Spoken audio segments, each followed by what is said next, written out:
You ever look at a creator's early work and realize they were already unhinged long before anyone noticed? Tatsuki Fujimoto has always had that energy. The kind where you are watching something with his name on it and suddenly ask yourself, there's no way a human being came up with this, right? Well, Tatsuki Fujimoto did. And before Chainsaw Man, Fire Punch, or even Look Back and Goodbye Eri, Fujimoto spent years creating one-shots. Stories were the most unhinged ideas sat right next to the most unexpectedly sincere moments. Tatsuki Fujimoto 17 to 26 is the anthology that adapts all those one-shots. Some of these stories are hilarious, some are tragic, some made me wonder what kind of teenager wakes up and decides this is what they want to draw, and one of them even unlocked a phobia I have always pretended not to know I had. What surprised me most is how these early works have pieces of everything people love about him. Unorthodox romances, tonal insanity, bizarre comedy, the questionable things he thought were okay at age 17, and the characters who feel relatable even when the world around them is absolutely cool. Even when the stories get ridiculous, even when they feel like a setup to a fever dream, they are hiding themes and character moments that hit way harder than you'd expect. Unofficially speaking, Fujimoto never had it in the first place. So let's dive into the mind of Tatsuki Fujimoto before he officially lost it.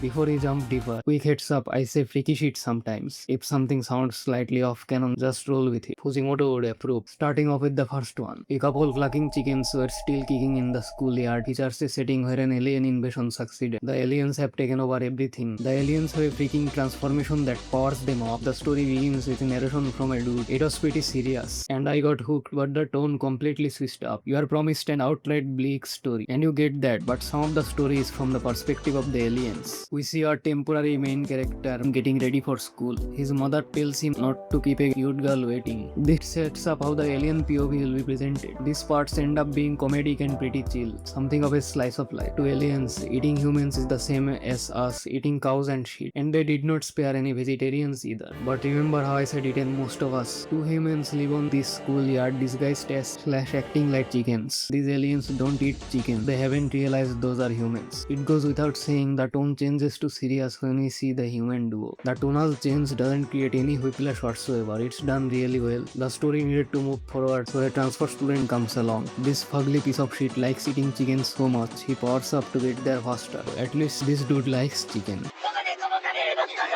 Nah, he's still disgusting. After the transfer alien gets there, the story moves into unfamiliar territory. You know things are gonna end badly, but it's hard to figure out how. This episode totally had me. When narrator dude started saying shit like, I was waiting for you to grow up so I could clap you, but I'll just clap you now because minors are better. I totally believed it. This is a Tatsuki Fujimoto story. This shit is right up his alley. Ami runs away from betrayal, fear and disgust. The narrator dude sheds a tear. It's a small moment, over in seconds, but it tells you everything. He said that crap because he wanted Ami to leave as soon as possible. At least the girl lived, right? Well, not for long. Soon after Ami's escape, humanity goes completely extinct. Ami probably died knowing her friend and savior was grooming her. It adds an extra bit of tragedy on top of the tragedy. It's surprising how much heart there is in this 19-minute story. They make you care for these characters in such a short time. There is some action sakuga here and it looks like something out of a high-profile battle shonen. What I liked the most is that they kept the action brief and the ending scene hit the hardest. When narrator dude started reciting the title of the story, my eyes teared up. I'm getting soft, brother. Sasaki stops a bullet in Sasaki stopped a bullet. Let's step into the classroom where it happened. Our simpy with Sasaki is simping hard for his teacher whom he thinks is a goddess.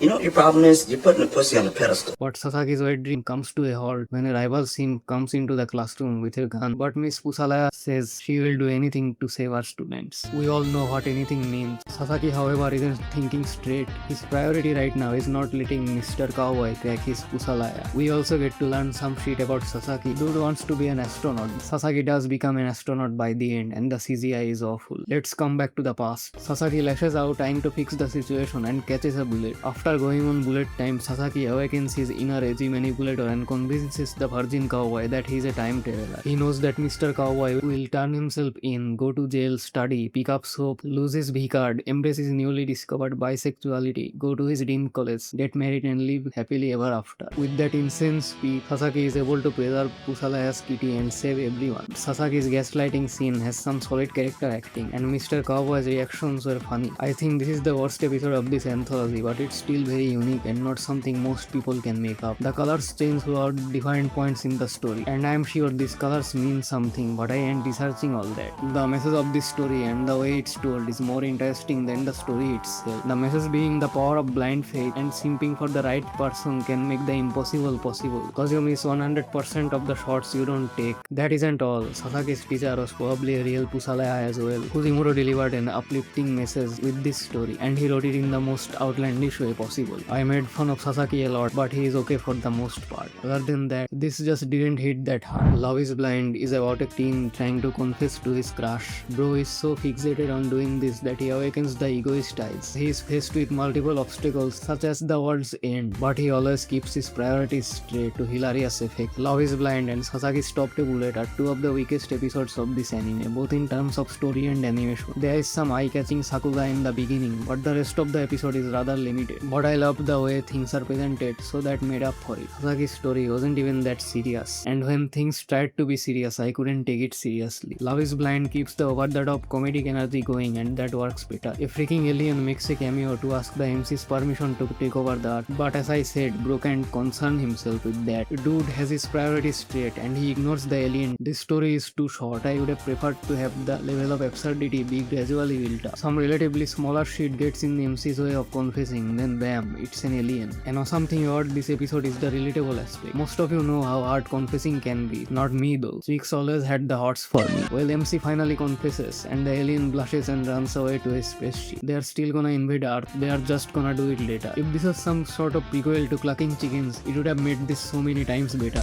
What really pissed me off though is the fact that this ugly piece of alien shit has such a beautiful wife. It should have been me, not him! Shikaku is my favorite episode of this anthology. It's a nice romantic love story between a psycho assassin chick, codenamed Shikaku, and an immortal vampire, whom I will call Edward Satoru. In true Fujimoto fashion, they first meet when Edward Satoru hires her to put him out of his bored existence. Shikaku fails. Edward Satoru says something like "we are both alive," and she falls in love, rolls on the bed in her undies, repeatedly saying "it hurts." God, do I hate fan service. It completely takes me out of the story. This chick never fell in love before. She goes to Edward Satoru to ask what's happening to her, and that cheater tells her to go to a hospital. She goes to the hospital, her identity gets compromised, and hordes of police get after her ass. But she figures out she is in love and declares it on live TV. Basically, Fujimoto's version of people in love do stupid things. The character writing of this story is so compelling. Shikaku isn't exactly a good person, but she gets your sympathy from the very beginning. Her mama was rough with her as a child, and daddy was like a cuck. Shikaku knew hurting others was bad, but mommy hurt her cause Shikaku was freaky with spiders. It really makes you think maybe she would have grown up to be something else with a proper childhood. Edward Satoru on the other hand has lost his attention span so much, he wants to move over to the next life. He doesn't wanna watch any movies or shit either. He has seen it all before. He should have just watched my videos and subscribed to my channel. That would have fixed his freaking boredom. But then they wouldn't end up together. I'm glad they did cause the story made me root for them ever since Shikaku fell in love. This is one of the best looking episodes on here. I knew it's gonna be fire when I noticed the refined aspect ratio. The storyboards are awesome. There are some jaw-dropping dynamic shots. The movement is fluid and boner-inducing. There are two scenes that look off. This and this. This story completely catches you off guard in the final act. I was sure Shikaku was gonna get unalive considering Fujimoto's hard-on for Doom to Monses, but she doesn't, and they live happily ever after. The ending isn't entirely squeaky clean. This crazy chick said she will be the one to unalive Edward Satoru one day, and I highly doubt she will be able to find a way, but if she does, she will take it. The ending doesn't seem to imply that. It shows Shikaku still being an airhead and Edward Satoru having the time of his unlife, cured of his low attention span. Comment something like Edward has brain rot to bait the low attention retards. This is an unorthodox romance with weird characters, but the story has none of the emotional damage that comes with Fujimoto's writing. I don't like regular romances. There needs to be some extra sauce, and this story had that extra sauce.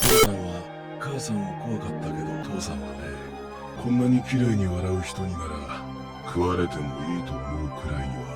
You kinky son of a bitch. Mermaid Rhapsody is another love story between a mostly normal kid and a cute mermaid that could eat him like little. The mermaid's existence is pretty normal in this world. The MC, however, I'm gonna call him Percy Sinatra. He goes skinny dipping in the ocean with his nipples out, playing the underwater piano, hoping his musical race reaches some mermaid because his mother was a mermaid. I do have questions. Anyways, a mermaid does fall victim to his musical race one day. Percy Sinatra chokes from seeing her. She saves him. They get to know each other despite their defiances. She comes visit him underwater to take piano lessons. They start catching feelings for one another, and by the end, multiple mermaids have fallen victim to Percy Sinatra's musical race. I am not kidding when I say they are lining up to give him mouth to mouth, so he will last longer. But Percy Sinatra passes up on it, keeping himself only for one girl. Jokes aside, it's a great romance. It's very normal except the eating part. It's somehow more wholesome than Shikaku. It's such a feel-good story. It was very sweet. If this had better animation than Shikaku, it would be my number one. I thought at least something bad was gonna happen to Percy Sinatra's father. The dude has been on depression since his mermaid wife died. I thought he would do something from jealousy, but almost everything works out by the end. This is one of the stories that's just better to experience yourself. I really don't have the words to describe how good it is. On a side note, those mermaid teeth make me feel things. Maybe I and Percy Sinatra are not so different after all. The MC wakes up as a female chick in woke up as a girl syndrome. To no one's surprise, it complicates his life, his relationship with his girlfriend, and gives him an identity crisis. This phenomenon is pretty common in this world. You can just go to sleep as a dude and wake up as a chick, and it's permanent. Basically every Transformers wet dream. This story explores gender identity, the impact of transitioning on one's life, etc, etc, but I'm not gonna talk about that. That shit's for media literate people. I'm gonna tell you how this story unlocked a new fear in me. Now, I have always steered clear of gender bender and yaoi shit. The gender bender plots I have accidentally experienced before either made me laugh or horrify me. Chick syndrome here is gay as hell. No, that ain't even the right word. They completed all the letters. One human's wet dream is another human's worst nightmare. If this shit happened to me, I'd do the usual stuff. Snoop around certain private spaces and shit, but the moment I learned this condition is permanent, I'm unaliving myself. The idea of simply waking up one day and turning into something I'm not, never have been, and never want to be is horrifying.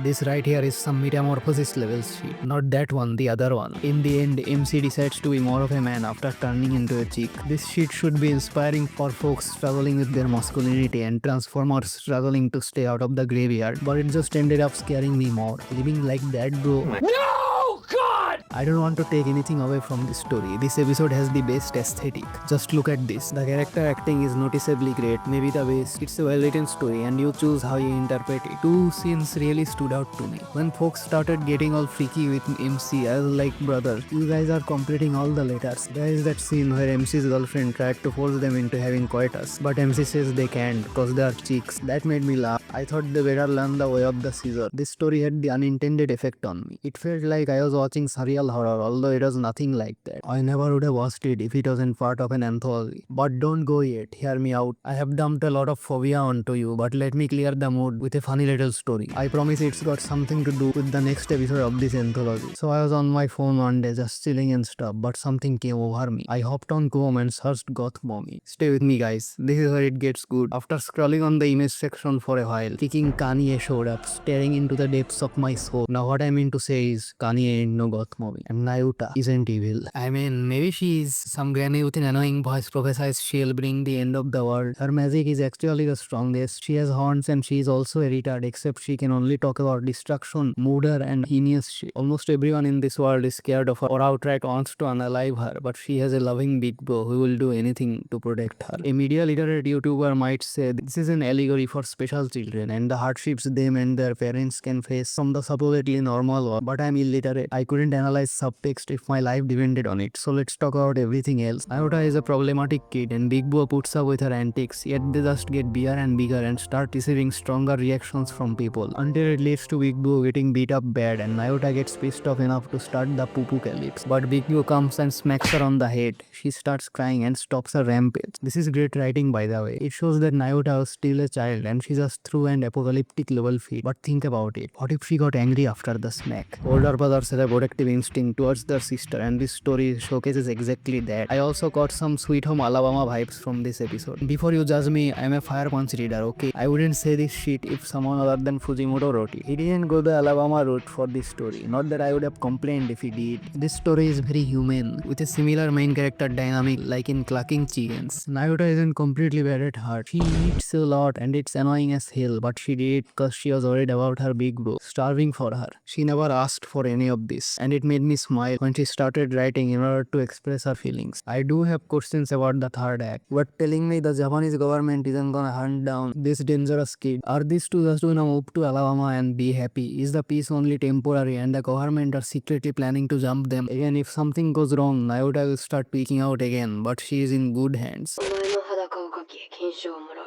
この乳首の色をみんなが知ることになるだろう。乳首は真っ黒にかき、陰毛を腹まで伸ばしてやる。